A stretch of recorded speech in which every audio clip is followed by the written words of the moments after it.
Today, I'm going to show you how to recover permanently deleted photos on your iPhone.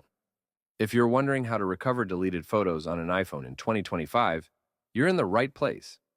We'll do this by using an app called iRecovery.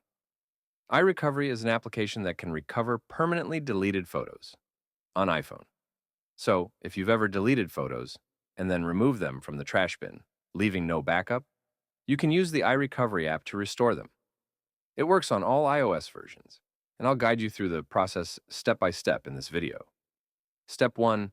Install the iRecovery app. Visit the website shown in pinned comments the video. You'll see the link below in the comments section.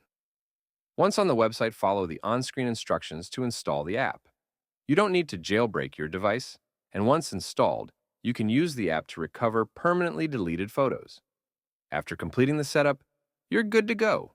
You can now recover permanently deleted photos on your iPhone in 2025 using the iRecovery app. If you try this method, let me know in the comments how it worked for you. Don't forget to leave a like, subscribe, and hit the notification bell so you won't miss future updates and tutorials.